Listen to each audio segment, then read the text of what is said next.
Now the best topic ever, geodatabases. Let's learn a little bit about geodatabases and setting them up. So I'm in our catalog and I've got a blank folder that I'm going to create my geodatabase in. Now, again, there's several types of geodatabases. For most projects, you're going to have two main options, a file geodatabase or an SDE or a spatial database engine database or an enterprise geodatabase. That's kind of an advanced topic that I probably won't end up covering. So let's stick to the file geodatabase and learn how to set that up and use it.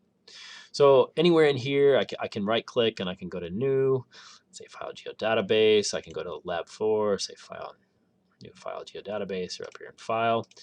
Each of these are contextual, so depending on what I have selected, I'll have different options. And Arc's still thinking. Yay, new file geodatabase. So this is the empty container that I can rename. Let's call it Park. So it's going to be a Park file geodatabase. Now, if I look at that in the File Explorer, this is going to look like a folder with a lot of crazy named stuff on the inside. In general, we do not want to touch anything inside that folder, but you can move that whole folder around. Again, it's always best to use our catalog to do that. Now, when I click on the geodatabase and go inside of it, there's nothing there yet. Inside here, I can fill this with feature classes, tables, and so forth. But in order to do topology later, I'm going to want another container called a featured data set. This has the same coordinate system for every single feature class, the same tolerances, and it'll be necessary when we get to topology later and imposing topology. So I'm going to create one. So again, I'm going to right click here, go to new, and go to featured data set. And I tend to call these the name of either the theme or the coordinate system they use. So I'm going to call this MED 83 UTM zone 16. Or actually, we'll call this Wisconsin Transverse Mercator. It's going to ask me my coordinate system that I want to use. I'm going to go down here to my vanilla Wisconsin coordinate system, county system, state. Always fun finding these. Wisconsin Transverse Mercator meters. No vertical coordinate system. Now these XY tolerances, these are somewhat important. The defaults are really small. They're really tiny. So we've got 10, 100, thousandths of a meter. That's probably a little bit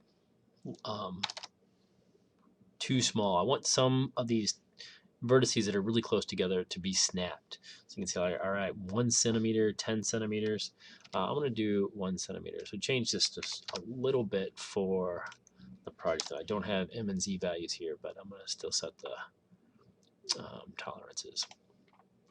Okay, so now I've got a feature data set that, again, if I go inside, is empty. Now, before I create a feature class, you'll want to think about when you're designing your database and your attributes that are going to go with your feature class, the domains that I might want to use. So I want to set these before I start creating feature classes. So I'm going to go back to the main container here for the geodatabase. I'm going to right click and I'm going to go to properties. And it's in here that I can set or look at some general properties for the file geodatabase and then set domains. So for my park, let's say I've got some roads, and I'm going to set some speed limits. So there's two types of domains. Let's look at both. So I'm going to call this speed limit, and then range of speed limits in my park. And in this case, speed limits, I could probably be more efficient by storing that as a short integer. It's a range. The range is going to limit my attributes to a certain set of values, and this is applicable to integers or floating point.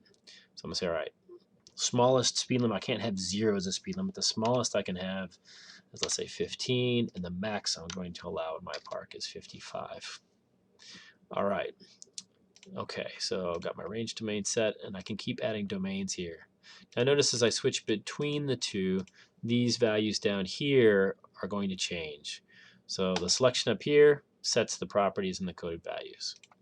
So let's do a coded domain, and let's say we're going to have a trail type, or trail surface maybe.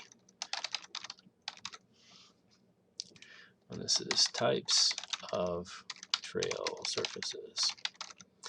And that's going to be a text field. So I'm going to set this up as a text. I'm going to use coded values here.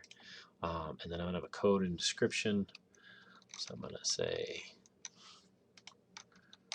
dirt covered trail, gravel covered trail, unpaved, paved trail, and maybe cover my butt, another type of surface. Okay, so these are the options that I'm going to get for that text field for my trail surface. So these are the domains that are going to limit the type of attributes that I have within the feature classes that I'm going to create in a moment. All right, that was part 1. Stick around for the exciting part 2. Thank you.